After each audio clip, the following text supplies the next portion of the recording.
Good morning and welcome to ASL's HR in 10. At 10. I'm Jason Perry, And I'm Kimberly Bradshaw. and we most Thursday mornings get together here live on YouTube to talk to you about the goings on in HR and employment law and, dare I say, employee engagement. As Kimberly's always. Kimberly's favourite word. So I kind of feel just like about a year ago we were on this constant repeat, of COVID. I think right now we're on a repeat of cost of living, aren't we? We can't not touch it. No, we can't. And I think one of the things that's coming out at the moment, was it Robert Half that did some research? It That was. 25% of employers can't afford to increase pay Yes, because they. their own costs have gone up so much. The precise quote goes something like, they can't raise pay because of instability. Mm. And they just don't feel confident enough, I guess, in the nature of their business at the moment, with the stresses and strains we have from the wider economy, to actually say, yes, we can put a real terms pay increase on the table. Um, it's a fascinating one because I always love these pieces of research in terms of what they don't say and what you can't find. So we've got 25% saying they can't give a pay rise. We've got 26% saying they are able to commit to a pay rise. Do half of 49% employers not doing what? know? Yeah, I would imagine there'll be some that just won't because, maybe they think they pay well already or, whatever. Some smaller private organisations don't give pay rises as a regular thing. Yeah. Um, but yes, what about the rest of them? Indeed. And I mean, there is a quarter of them, whether or not it's the same quarter, I don't know, but there's a quarter of them who actually acknowledge and think that poor pay and heavy workloads are going to impact on their ability to keep their people. Hopefully, that's not the same quarter that can't afford to give pay rises, otherwise, they're in big trouble. They are, yes. And, why would workload be any more than it is already?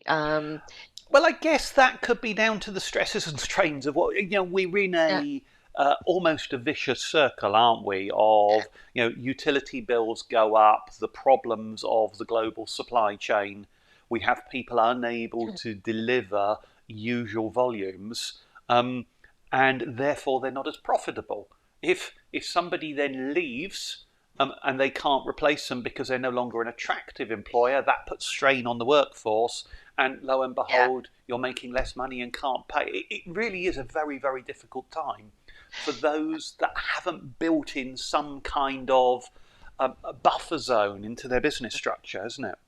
Exactly, but who knew they needed to, frankly? I mean, any business should be prepared for any eventuality if they've done a good risk assessment. Mm. And absolutely, having some funds on the side is always a bonus. But after COVID, with so many companies struggling and then go Yes. launching straight into this, It's one hit after another, isn't it? it is, yes. And, coupled with that, recruitment's an absolute nightmare. People Mm. just can't find candidates for love nor money. Yeah. So Um, what can and should a good employer be doing? What's the employee engagement spin on this, Kimberly? Well, I think one of the things that I thought was really positive about their research was that 70% of employers recognised that their employees were struggling to cope. Mm. Um, if you can't give a pay rise, you can give other benefits which are less costly. So, a cashback plan, say, for private medical health or other types of benefits are that help are available. We know a business and they're giving people a hot meal every day. Mm. Um, so there's lots of little ways that you can help. I know other organisations that are getting financial organisations in to come and give free Yeah. seminars on how you can budget better. So there's absolutely loads that can Mm. do and will massively impact employee engagement Yes. And without necessarily being as costly as a pay rise. And the big thing is to communicate with your people, isn't it? To understand their Absolutely. problems and arguably to share yours. Because Mm. it's tough for them, it's tough for you as well. And an understanding employee who's committed is a lot better than one that just thinks they have a mean boss. Yeah, And it's how we tackle that sort of issue, isn't it? definitely. So I kind of think while talking about things like the employee assistance programs and the kind of healthcare, it's a good one to move on to what's going on in the. I'm always cautious to say the older employees, seeing as I'm now apparently one of them, but the over 50s. There's some quite interesting data out there, isn't it? And what's going on with people leaving, I was about to say the workforce, but leaving the economically active, if that's the right phrase. Yes, I mean, there was a lot of talk during COVID that a lot of people over 50 left the workplace. They decided that, they weren't working or they were going to do something else. Mm. Um, but nearly 60% said they'd consider returning if incentivized by good working arrangements. Yes, That's another thing you can do about the lack of being able to do a pay rise yeah, is favourable working environments yes, and arrangements. yes. Get those things right, other things flow out of it and become easy. There's so much in company culture that makes a difference, isn't there? Absolutely. Um, some of the things that caught my attention on this is we've been thinking for some time that the reason people are leaving in many cases is COVID and long COVID, haven't we? Yes, and And it's that's been not. a real issue. And apparently it's not. The level of people who've been leaving through health grounds, whether physical or mental health, actually we now know from this research has been rising steadily since pre-COVID. There was a massive increase between 2014 and the first quarter of 2020. Um, Yeah, and I think that's, because of COVID, people have realised how important things outside work are. And if they can afford to, then they can retire early mm. or, do some freelance work or do something different, which means they're not in the workforce. Yeah, there was some really good data I saw there that of those people who had stayed in the workplace, this 50 to 65 Yeah. age group, something like only 18% of them were on an NHS waiting list. But of those that opted out, it was something nearer 35% were on an NHS waiting list. And I guess there's two ways to interpret that. One is retirement is bad for you and you become ill, and I don't quite buy that one. So I think what it tells us is those people opting out are people with health issues, and they find it easier not to work because of it if they can. Mhm. And this brings me back.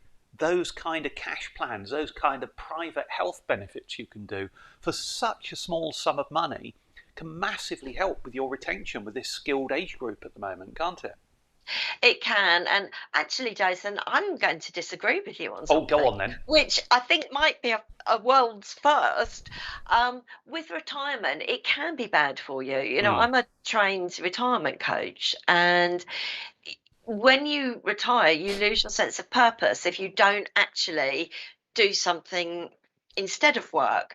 So, it might be that people thought, oh, well, we'll retire, but then lost their sense of purpose. I'm going to disappoint you and say I agree with you. Ah, Um, no. We'll but get there one day and disagree I properly. I don't think that kind of justifies the double figure No. on the NHS waiting list. I take the point entirely.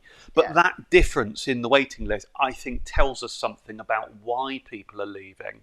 Yeah. And seeing as we in HR can't, shall we say, jump into government and fix the health service, albeit there may be many people who think they could do a better job than the Mm. current lot, we'll leave that to one side. Yeah.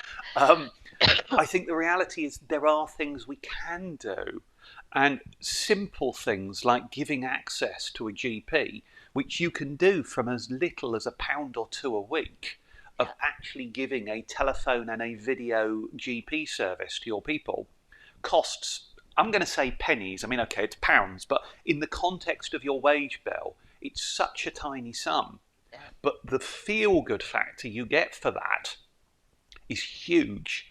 And the reduction in absences you'll get, and therefore the retention, has to have a massive benefit, surely. Absolutely. And, that goes back to what we were saying about the cost of living. Mm, Having healthcare options, having an employee assistance program, um, really shows that you are a caring, supportive or employer. It speaks volumes about yes. your culture. And that is going to make you an attractive Yeah. employer But at a time when it's difficult. you've got a double win here.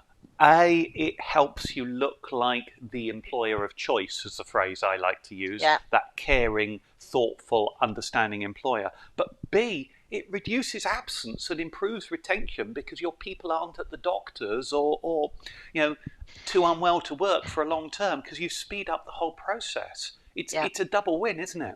Absolutely. And, in a way, it's foolish not to. Yes, yes, totally. And I think if nothing else, if the current climate shows you that, then we have a big step forward.